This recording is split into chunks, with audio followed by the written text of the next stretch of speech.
আসসালামু আলাইকুম। আপনাদের মনে আছে শহীদ শাহরিয়ার খান আনাসের কথা? ৫ই আগস্ট যখন রাজধানীর চানখারপোল এলাকায় পুলিশ গুলি করে শাহরিয়ার খান আনাসকে শহীদ করে, তারপর যখন তার মা তার ছেলের রক্তাক্ত লাশ নিয়ে অটোরিকশায় করে এদিক সেদিক ছুটাছুটি করতেছিল, ওই দৃশ্যটা কি আপনারা বলতে পারবেন কখনো? গতকালকে শহীদ শাহরিয়ার খান আনাসের মা ফেসবুকে একটা পোস্ট শেয়ার করে। তার পোস্টটা আমি পড়ার পরে আমি বুঝতেছিলাম যে একটা মা সন্তান হারানোর কষ্ট কিভাবে ব্যক্ত করতে পারে। আমি আপনাদেরকে একটু পড়ে শোনাচ্ছি। একজন শহীদের মার আর্তনাদ, একজন শহীদের মার লিখিত মনের ব্যক্ত।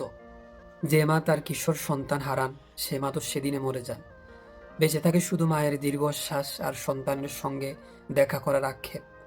তোকে ছাড়া আমি ভালো নেই বাপ, তোকে ছাড়া আজ ১৪৯তম দিন। এইভাবে হিসাব কষি প্রতিনিয়ত। আমার পরিচয়, আমি এখন শহীদ শাহরিয়ার খান আনাসের মা। মিটফোর্ড হাসপাতাল থেকে অটোরিকশায় তোর গুলিবিদ্ধ লাশ কোলে করে বাসায় আনি গত ৫ই আগস্ট বেলা ১১টার দিকে। রাজধানীর চানখারপোল এলাকায় ১৬ বছর ৯ মাস বয়সী আমার ছেলেটাকে পুলিশ গুলি করে। বুকের বাঁ পাশে গুলি লেগেছিল। গুলিটা ছেলের বুকে লাগে নাই, সেই গুলি তো আমার কলিজা ছিদ্র করে দিয়েছে।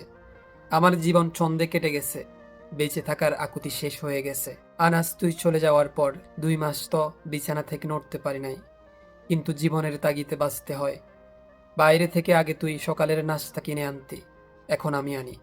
তুই স্কুল থেকে ফিরবি বলে দুপুরে আয়োজন করে রান্না করতাম আর তোর জন্য অপেক্ষা করতাম। এখন আমার কারোর জন্য অপেক্ষা করতে হয় না। তুই ফিরলে মা ছেলে দুজন দুপুরের খাবার খেতাম আর গল্প করতাম। এখন একটা প্লেট ভাত নিয়ে তোর ছোট দুই ভাইকে খাইয়ে কোনোদিন নিজে দুনালা খাই, আবার কোনোদিন কিছুই খেতে ইচ্ছা করে না।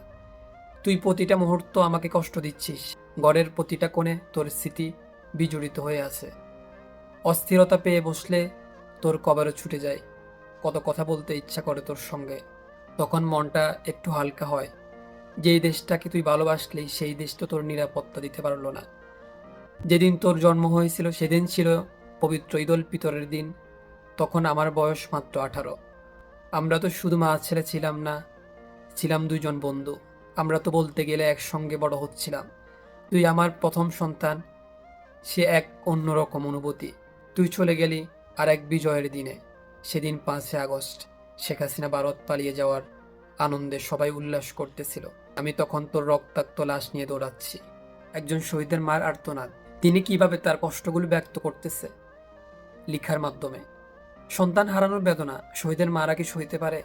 এক বুক কষ্ট নিয়ে তারা কিভাবে জীবন যাপন করতে পারে?